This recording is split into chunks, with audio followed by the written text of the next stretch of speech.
시간 창세기 14장 13절에서 24절 말씀을 통해서 네 손에 붙이신이라는 제목으로 함께 은혜를 나누겠습니다. 우리 지난 시간에 아브라함과 롯이 헤어진 것, 결별한 것에 대해서 살펴보았습니다. 아브라함은 그 당시에 얼마만큼 슬퍼했을까요? 얼마만큼 아쉬워했을까요? 갈대아 우르에서 나왔던 함께 왔던 유일한 피부치였습니다. 그런데 그 롯이 하나님 앞에 악하고 큰 죄인인 소돔 사람과 함께 거하게 되었습니다. 롯이 선택한 그 삶의 자리, 그것을 볼 때 아브라함은 무엇을 위해 기도했을까요? 조카의 선택을 존중했겠습니까? 자기 스스로의 삶의 방향을 결정하고 자기의 몫을 가지고 홀연히 떠나버린 그 안타까움을 어떻게 감당했을까 하는 것입니다. 마치 탕자를 내보낼 수밖에 없었던 아버지의 마음을 가지고 있었을까 생각해 봅니다. 하나님의 언약과 하나님이 주시는 복에 대해서 무관심한 롯을 볼 때 아브라함은 무슨 생각을 했겠는가 하는 것입니다. 롯이 그했던 소돔과 고모라는 위험한 도시와 도시의 유혹과 영향력이 있는 곳이었습니다. 그 근처에 머무는 것으로도 조금씩 타협이 이루어질 수밖에 없습니다. 롯은 물이 풍부한 여호와의 동산 같은 소돔과 고모라를 선택했는데 그것과 대조적으로 끔찍한 영적인 타락의 실상이 극적으로 대조되는 것이 바로 소돔과 고모라입니다. 아브라함은 자기를 떠나는 롯에게 무엇이라도 건면할 수 있지 않았겠습니까? 만약 그 간곡한 건면을 롯에게 했다면 롯은 받아들이고 알아들었을까 하는 생각을 해봅니다. 롯이 가진 육신의 눈, 즉각적인 이익과 물질적인 풍요와 안락함이 자기 삶의 선택의 기준을 삼은 그 롯. 하지만 자기 욕망을 따라 자유로운 선택의 결말이 무엇이었습니까? 바로 전쟁에 휘말려 포로가 되어버린 것입니다.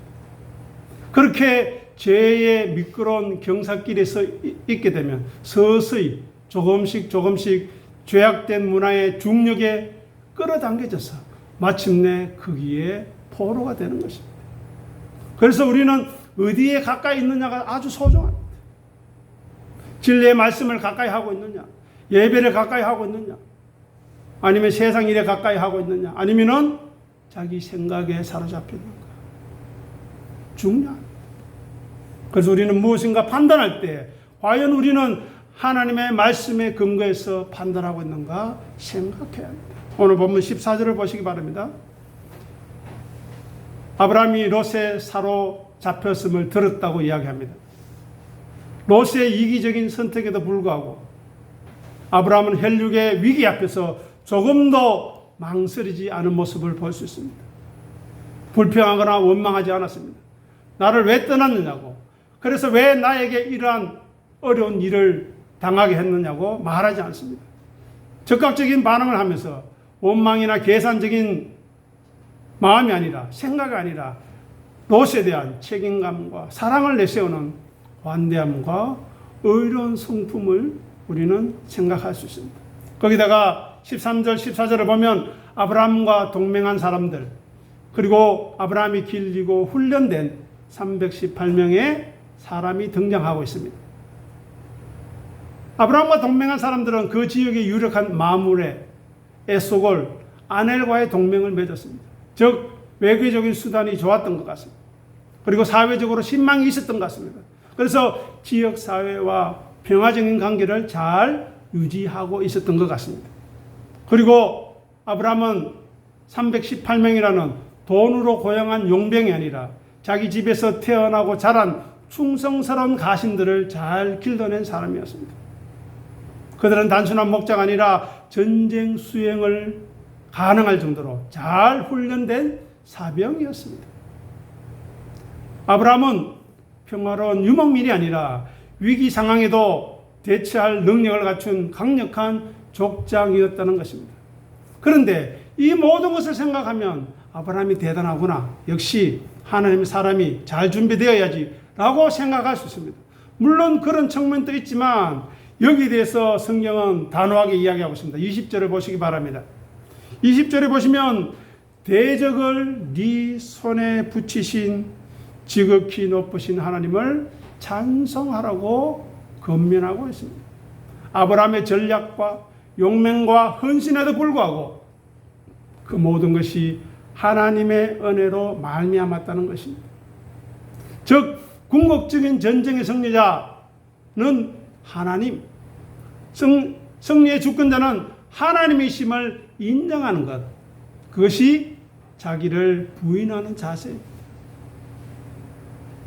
내가 모든 것을 이루고 내가 많은 것을 이루고 난 다음에 이것은 하나님의 은혜라고 겸양을 떠는 것이 아니라 그 모든 것 자체가 자기를 부인하는 믿음의 행동으로 나타나야 하는 것입니다.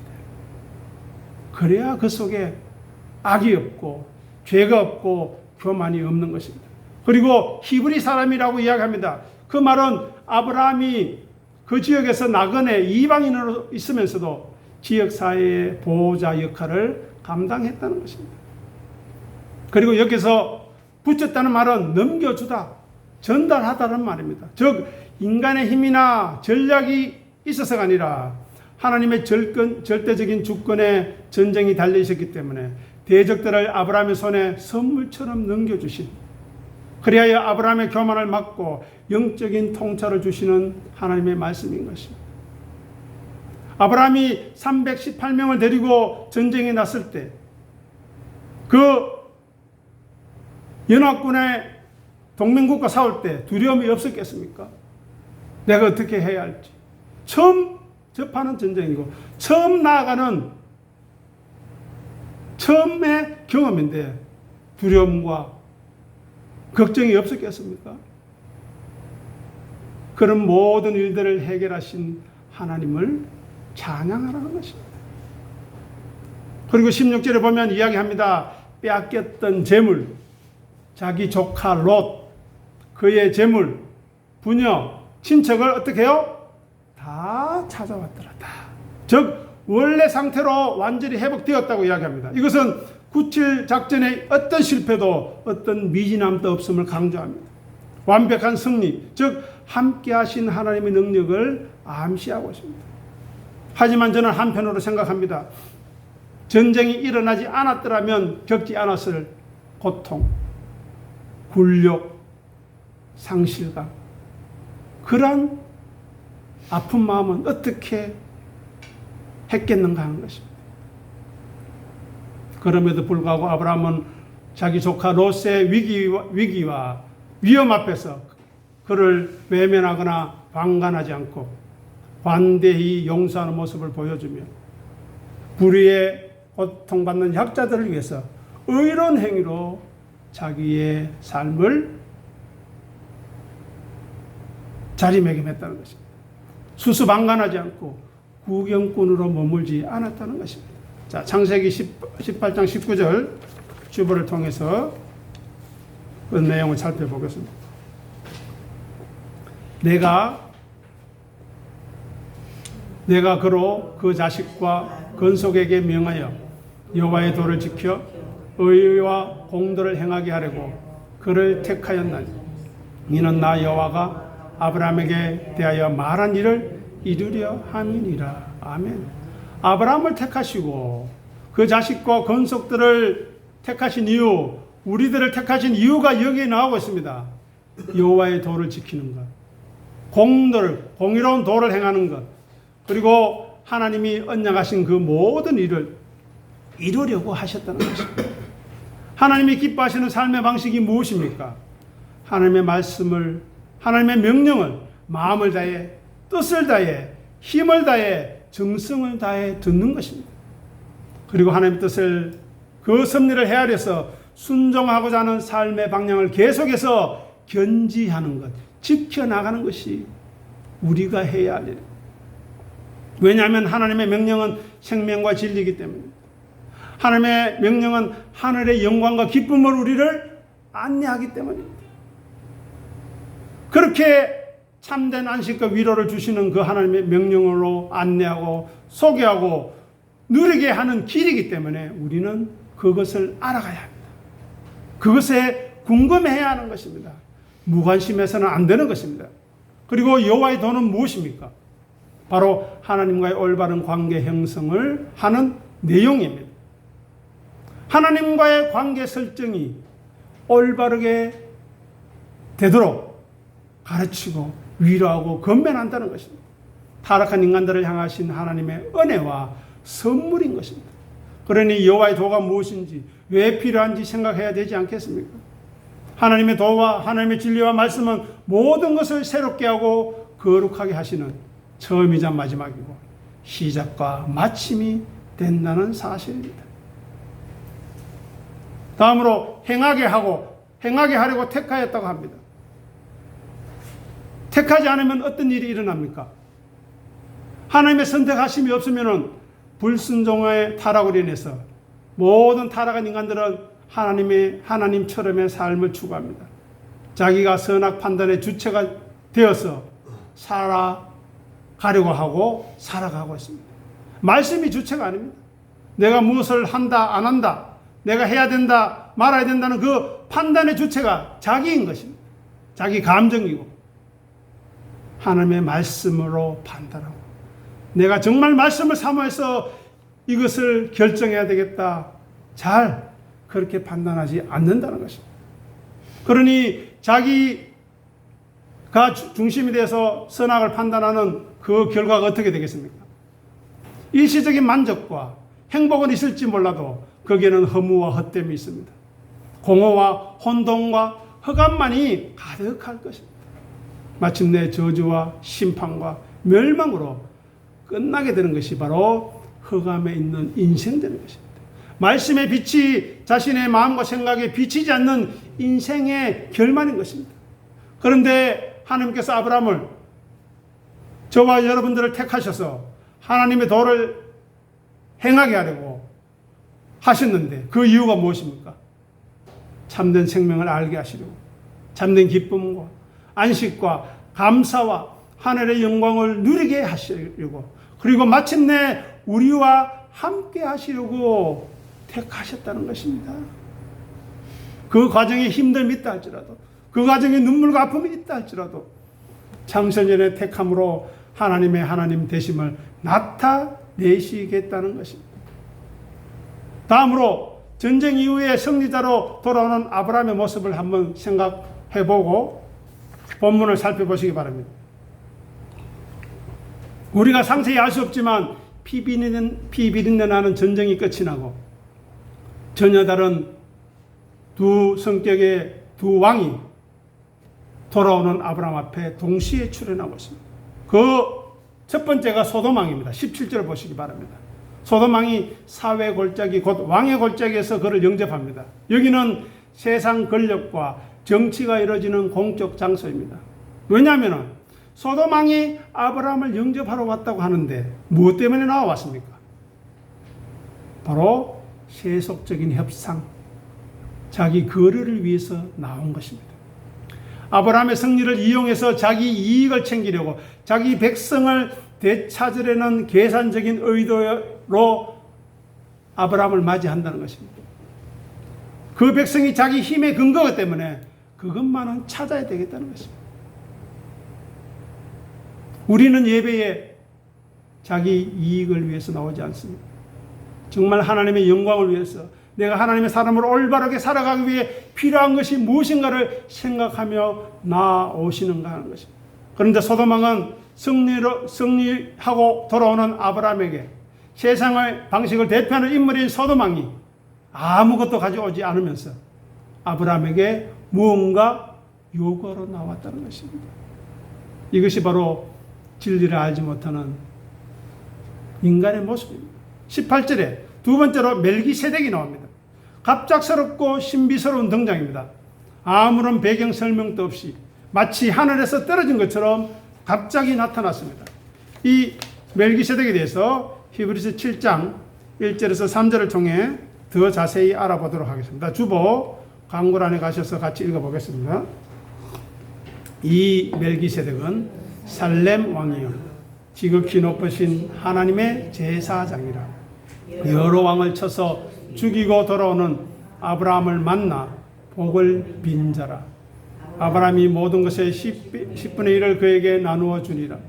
그 이름을 해석하면 먼저는 의의 왕이요 다음은 살렘 왕이니 곧 평강의 왕이요 아버지도 없고 어머니도 없고 족보도 없고 시작한 날도 없고 생명의 끝도 없어 하나님의 아들과 닮아서 항상 제사장으로 있느니라. 아멘. 여기에 아브라함을 만나러 나온 멜기세덱의 실체가 나오고 있습니다. 한 인물이 왕과 제사장 두 직분을 겸하고 있습니다. 즉 왕같은 제사장으로 부르신 성도의 상징이자 대제사장이신 예수님을 예표하는 인물입니다. 구약에서 왕은 유다 지파에서 나오고 제사장은 레위 지파에서 나오는 분리된 상황이었습니다. 그런데 율법에서 두 직분은 엄격하게 분리가 되었는데 멜기세덱은 두 가지를 겸하고 있는 율법 이전에 유일한 사람이었습니다.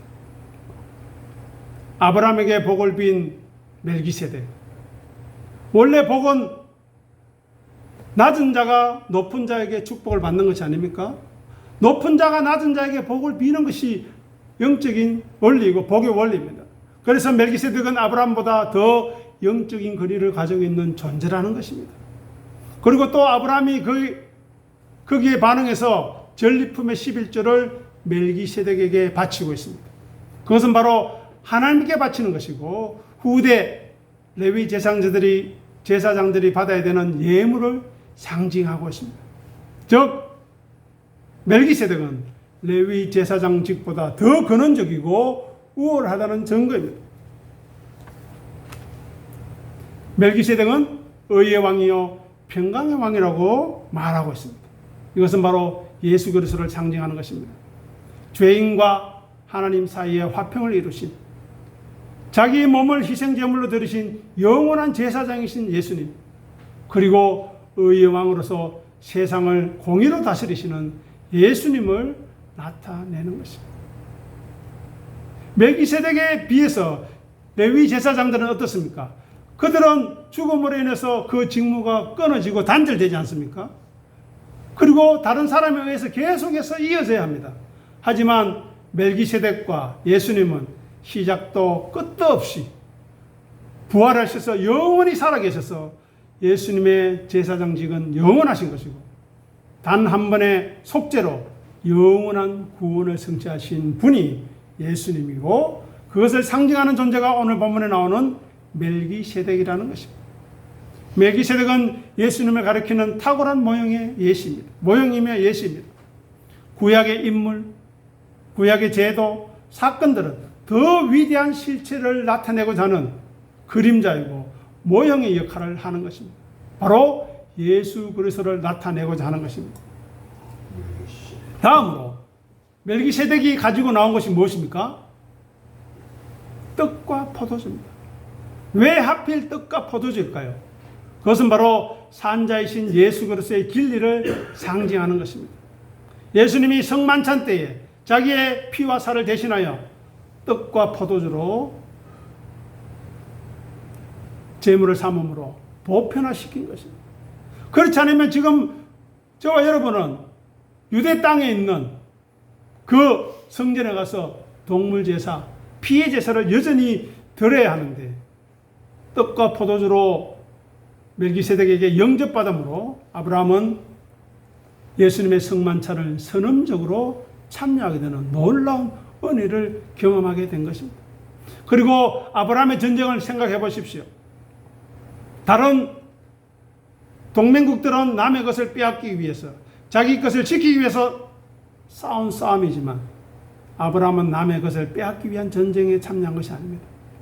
하나밖에 없는 권력, 조카 롯을 구하기 위해 전쟁에 참여했고 그래서 성경에서는 무고한 피를 흘리는 자, 하나님의 사랑과 평화의 진리를 계승할 수 없다고 말합니다. 그래서 멜기세덱의 축복이 의미하는 바는 앞으로 오실 메시아는 평화의 맥을 계승하는 폭력과 무력이 아니라 평화의 왕으로 이 땅에 오실 것을 우리에게 말씀하고 있고, 또 아브라함은 이 사건 이후로 다시는 칼을 잡는 일이 없었음을 우리는 주목할 필요가 있습니다. 베드로전서 2장 23절 주보를 통해 같이 읽어보겠습니다. 욕을 당하시되 맞대어 욕하지 아니하시고 고난을 당하시되 위협하지 아니하시고 오직 공의로 심판하시는 이에게 부탁하시며. 아멘. 이렇게 우리는 눈에는 눈, 이에는 이로 대적할 필요가 없다는 것입니다. 왜요? 우리는 하늘나라의 풍요함을 아는, 경험한, 아니 우리의 것으로 삼고 있는 하나님의 자녀이기 때문입니다. 아브라함은 구약인이지만 신약인으로서 예수 그리스도의 부활의 자리에 상징적으로 참여한 것이 바로 떡과 포도주 안에 내포되어 있는 것입니다. 아브라함은 예수 그리스도의 부활을 믿는 신약의 사람의 위치에 서 있는 그러한 상징이 떡과 포도주에 담겨져 있는 것입니다. 즉 산자인 멜기세덱에게 복을 받은 죽은 자인 아브라함이 이후로는 산자로서 자신의 삶을 살아감으로 산자로서 살아가며 그리하여 이삭의 출생으로 말미암아 부활을 경험하고 깨달아서 영원히 사는 자로. 그래서 하나님이 나는 아브라함과 이삭과 야곱 하나님으로 죽은 자의 하나님이 아니라 산자의 하나님이라 말씀하지 않았습니까? 지금 저와 여러분들도 아브라함의 하나님을 믿는 것입니다. 그 말은 무슨 말입니까? 아브라함이 경험했던 부활의 하나님이 나의 하나님이라는 것입니다. 그래서 첫 부활을 경험했던 아브라함이 믿음의 조상이 되는 것입니다. 그러니 아브라함과 이삭과 야곱의 하나님이 되시고 예수 그리스도의 아버지가 되시고 우리의 하나님이 되시는 이유를 우리는 성경을 통해서 잘 알고 있어야 합니다. 다음으로 19절을 보시기 바랍니다. 여기 보면 아주 중요한 믿음의 고백이 나옵니다. 천지의 주제시요 지극히 높으신 하나님, 모든 신들 위에 뛰어나신 유일하신 하나님, 절대적인 주권자이신 하나님, 창조주 하나님, 구원주 하나님, 심판주 하나님을 멜기세덱이 고백하고 있습니다. 아브라함이 또 이후에 고백하고 있습니다. 우리 성도들도 이 하나님을 알고 고백할 줄 알아야 합니다. 하늘과 땅의 주제, 주인이라는 것입니다. 내 삶에 하나님이 주인이십니까? 내 판단에 내가 고백하는 모든 것에 주체가 되신 분이 하나님이십니까? 생각해야 합니다. 멜기세덱이 섬기는 하나님, 아브라함이 섬기는 하나님과 동일하다는 것입니다. 그런데 그 멜기세덱이 하나님이여 아브라함에게 복을 주옵소서 이야기합니다. 우리가 잘 알고 있듯이 아브라함에게는 창세기 12장 2절에서 3절에서 하나님께서 말씀하신 약속이 있죠. 네게 복을 주어 너는 복의 근원이 될지라. 이미 복을 받았는데 또 멜기세덱을 통해서 복을 받습니다. 즉 있는 자는 받아 더 넉넉하게 되는 것입니다. 시편 73편 28절에서 고백하듯이 하나님을 가까이 하는 것이 네게 복이라. 아니 하나님이 먼저 다가오신 그 은혜를 받아 누리는 사람이 복된 사람이고 오직 모든 복은 하나님으로부터 온다는 사실을 인정하는 사람, 그리고 하나님 자체가 복인 것을 알고 고백하는 사람이 복된 사람인 것입니다. 그것을 사건마다 순간마다 확인시켜 주시는 것입니다. 그래서 나의 나된 것은 오직 하나님의 은혜임을 놓치지 않는 것이 천지의 주제시여 지극히 높으신 하나님이라는 그 고백 안에 담겨진 내용입니다. 이제 마지막으로 본문 21절과 24절을 보시기 바랍니다. 치부하게 하였다는 말이 나오고 있습니다. 이것은 무슨 뜻인가 하면 당시 전쟁 관습을 살펴보면 전쟁에서 승리한 자가 모든 전리품을 소유하게 되어 있습니다. 이것은 일반적인 관습이었습니다. 그런데 소돔 왕이 어이없게도 자기가 먼저 제안합니다. 패배한 왕이 마치 합리적이고 관대한 제안을 하는 것처럼 사람만 내게 주고 물품은 다 가지라고. 뭔가 그럴듯하지 않습니까? 표면적으로 아브라함의 전쟁의 공로를 인정하는 것 같습니다. 하지만 여기에는 소돔 왕의 간사함이 숨어 있는 것입니다. 다 아브라함의 소유고 아브라함이 그들의 생사 여탈권을 쥐고 있음에도 불구하고 이렇게 속삭이며 치부하게 하려고 아브라함을 유혹하고 있습니다.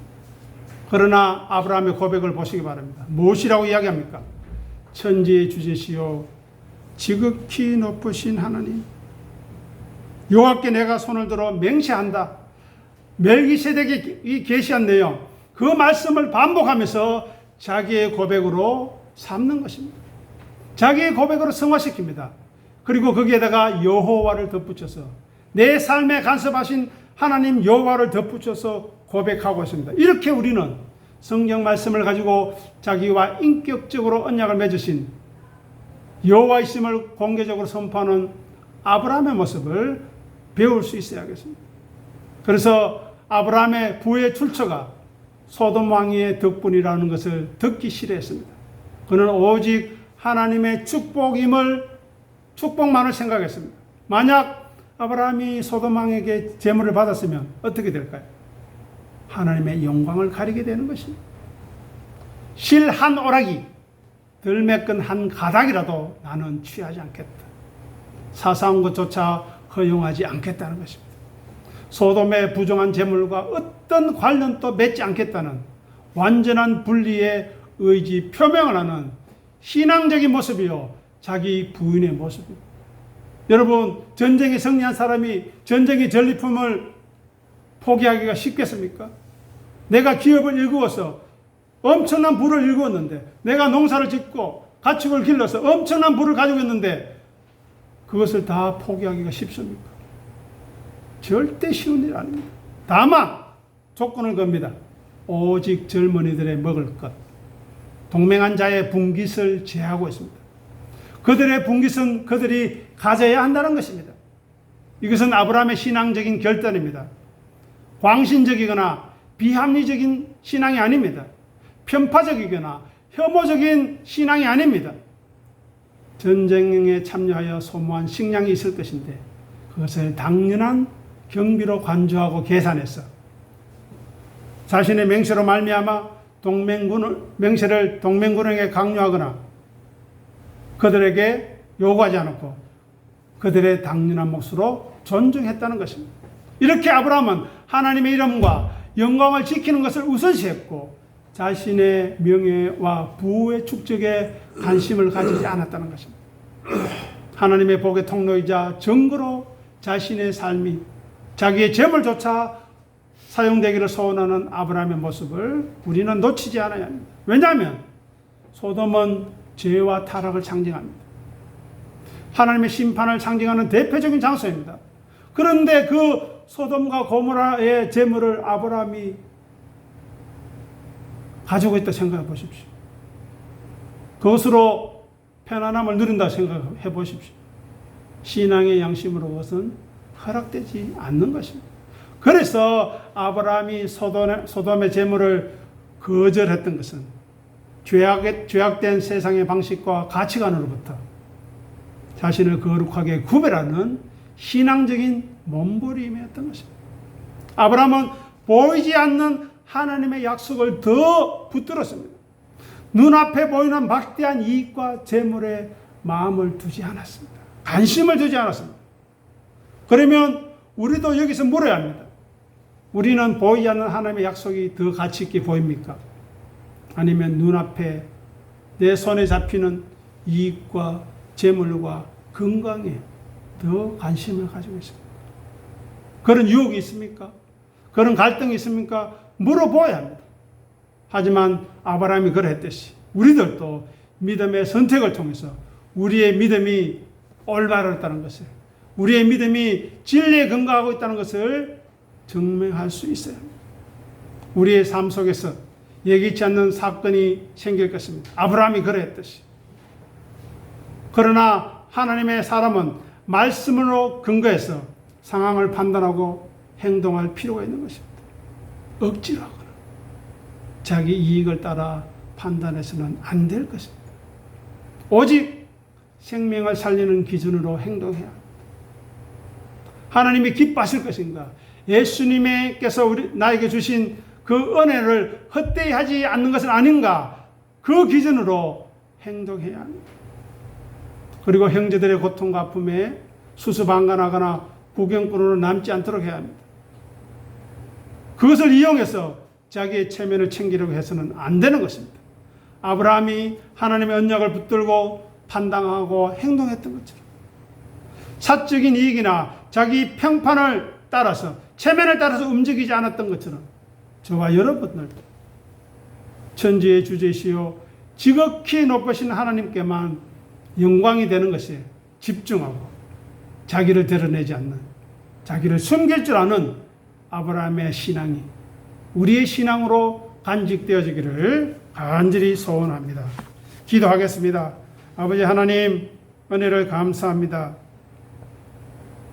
롯의 선택과 롯의 사로잡힘과 롯의 불쌍한 처지 앞에, 죄된 처지 앞에 아브라함은 믿음으로 행동하였고 그 행동한 결과 더럽고 죄악된 재물을 거부하며 오직 하나님의 언약과 하나님의 복만이 참된 것임을 놓치지 않고 믿음의 행위를 나타내고 자기 부인의 삶을 살고 있음을 저희들이 확인하면서 우리를 동일하게 아브라함을 믿음의 조상으로 삼고 있는 우리의 삶 가운데서도 아브라함과 같은 정직하고 진실하며 천지의 주제시요 지극히 높으신 하나님 여호와 이름으로 판단하고 그 하나님의 영광만을 생각하며 살아가고 있는지 늘 묵상하며 살아갈 수 있도록 도와주시고 이 일을 위하여 서로를 위해서 기도하며 격려하며 위로하는 귀한 교회 공동체로 삼아 주시옵소서. 감사하며 우리 주님 예수 이름으로 간절히 기도드립니다. 아멘.